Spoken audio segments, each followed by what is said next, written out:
IDP Angkatan 7 kami diwajibkan untuk melakukan wawancara untuk menyelesaikan tugas demonstrasi kontekstual 3.1. Ya, baik. Jadi topik wawancara kita hari ini adalah bagaimana menanggapi dilema etika yang ada di sekolah yang Ibu pimpin. Ya. Baik. Jadi selama ini untuk menanggapi dilema etika, seperti ada siswa yang malas sekolah atau ada siswa yang bermasalah karena ada sesuatu yang membuat dia harus tidak sekolah karena sudah punya kasus tersendiri, dalam hal ini sudah bertunangan.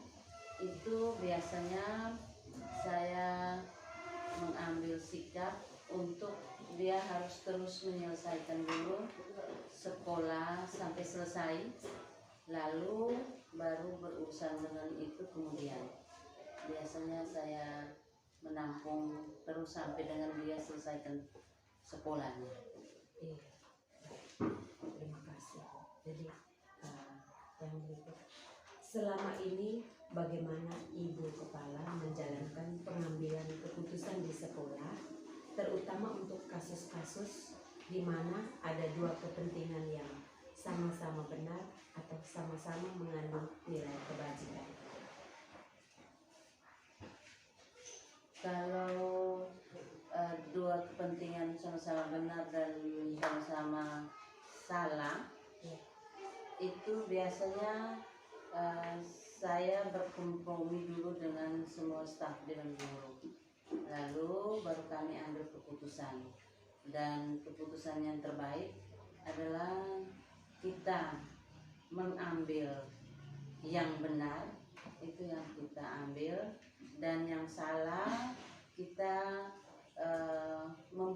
menyadarkan kembali agar siswa tersebut dia sadar akan kesalahannya dan dia akan tetap melanjutkan studinya. Langkah-langkah atau prosedur seperti apa yang biasa Ibu Kepala lakukan selama ini? Selama ini yang saya biasa lakukan kalau ada masalah, itu biasanya saya berkoordinasi dulu dengan pertama kepada orang tua. Yang kedua, setelah berkoordinasi dengan orang tua dan yang kedua itu bersama dengan Dewan Guru, lalu kami mengambil keputusan yang terbaik untuk masalah yang dihadapi. Ya. Hal-hal apa saja yang selama ini dianggap efektif dalam pengambilan keputusan pada kasus-kasus dilema etika? Yang efektif yang biasanya kami buat, yang hal-hal yang lebih efektif itu biasanya siswa yang bermasalah itu, langkah yang paling bagus yang biasa saya ambil itu saya hadirkan bersama orang tuanya. Dari siswa tersebut bersama orang tuanya kami berdiskusi secara baik, lalu kami mengambil keputusan agar tidak merugikan siswa tersebut. Ya. Hal-hal apa saja yang selama ini merupakan tantangan dalam pengambilan keputusan dilema etika? Tantangannya yaitu saat kita mau mengambil keputusan itu sangat berat. Mau menyelamatkan siswa atau mau bersama orang tua, itu kita akhirnya harus, kadang juga kita mengalami kesulitan karena orang tua ada yang mereka lebih cenderung untuk berpihak kepada anaknya. Kalau tidak sekolah, dan mereka kadang juga lebih senang kalau anaknya tidak sekolah, dan selanjutnya itu kita akhirnya jadinya dilema. Tetapi saya senang karena di sekolah ini setelah kita berkoordinasi dengan orang tua 1 sampai dengan 2 kali, memang tantangan cukup berat. Tetapi juga akhirnya orang tua juga mereka juga ikut sekolah, bahwa menyadari bahwa sekolah itu penting untuk anak. Ya. Apakah Ibu memiliki sebuah tata kala atau jadwal tertentu dalam sebuah penyelesaian kasus dilema etika? Apakah langsung menyelesaikan di tempat ataukah memiliki sebuah jadwal untuk menyelesaikan? Kalau jadwal secara tertulis itu belum ada. Hanya biasanya kalau ada masalah itu biasanya kasus tersebut kami selesaikan di tempat bersama siswa, bersama dengan guru.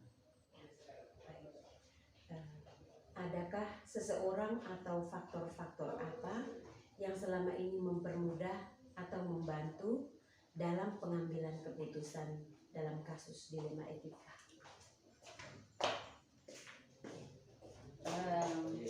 Yang mempermudah itu kita kerjasama dengan orang tua dan guru, sehingga kasus seberat apapun kita bisa dapat menyelesaikan. Dari semua hal yang telah disampaikan, pembelajaran apa yang dapat dipetik dari pengalaman pengambilan keputusan dilema etika?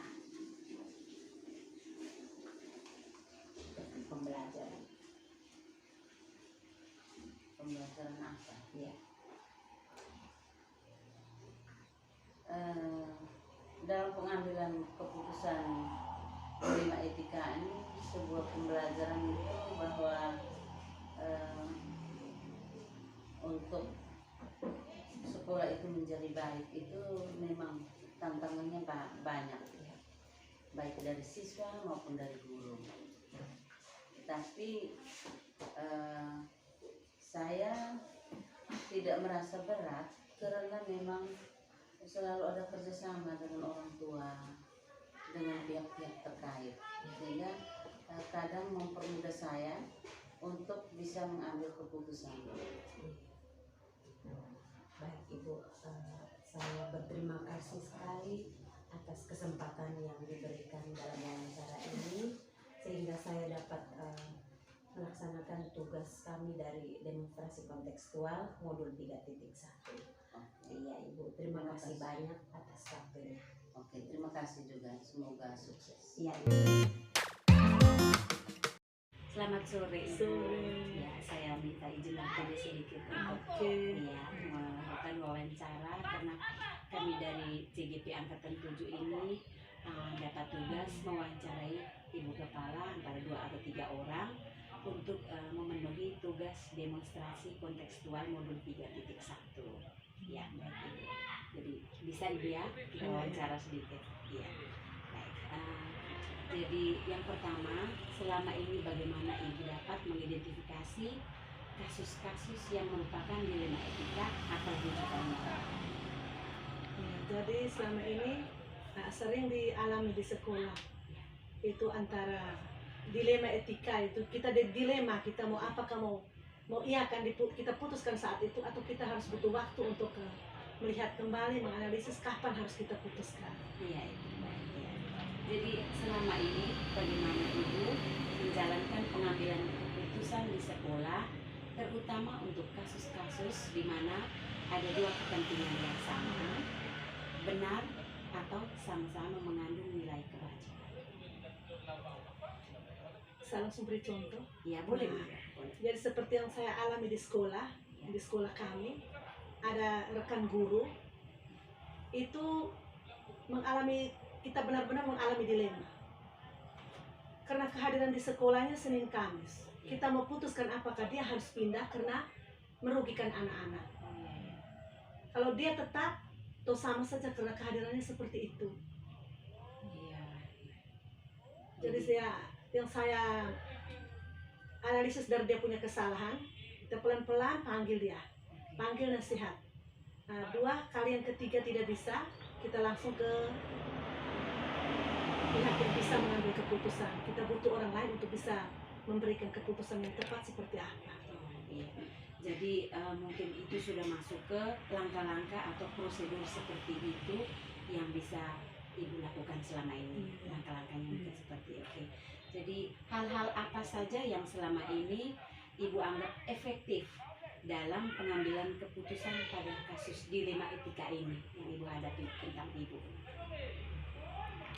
Yang efektif itu saya panggil dan tegaskan bahwa Anda harus menjalankan tugas dengan penuh tanggung jawab. Kalau tidak, lebih baik pindah ke sekolah lain yang menurut Ibu mungkin menurut gurunya mungkin lebih nyaman. Jadi ini kira-kira Ibu sudah melakukan? Ya, saya sudah lakukan. Tapi belum ada keputusan akhirnya, belum. Realisasinya belum. Hal-hal apa saja yang selama ini merupakan tantangan di dalam pengambilan keputusan pada kasus dilema etika ini yang menjadi tantangan ketika Ibu menghadapi mau mengambil keputusan? Ya, tantangannya yang pertama, setelah kita mendengar juga keluh kesah dari pihak sebelah, kita mau berikan keputusan yang misalnya saat itu bahwa engkau harus keluar dari sekolah ini. Itu hati ini, keperasaan hati ini, kita saat itu dia harus keluar juga, kita berpikir kembali. Akhirnya kita jalankan secara bertahap. Apabila tahapan itu tidak bisa lagi, terpaksa harus diputuskan. Iya. Apakah Ibu memiliki sebuah tata kala atau jadwal tertentu di dalam sebuah penyelesaian kasus dilema etika ini? Jadwalnya apakah ada untuk melaksanakan? Saya tidak buat jadwal, hanya kita lihat dari kenyataan. Setelah kita berikan dampingan ini, apa dia berubah atau tidak. Bila tidak berubah, kita panggil lagi. Nah, begitu. Kalau jadwal secara pasti itu tidak. Belum. Ya. Adakah seseorang atau faktor-faktor ya yang selama ini mempermudah atau membantu Ibu dalam pengambilan keputusan di dalam kasus dilema etika ini? Seseorang atau faktor yang membantu Ibu? Itu saya harus butuhkan, harus ada teman juga untuk mendamping, untuk sama-sama kira-kira keputusan yang tepat itu seperti apa.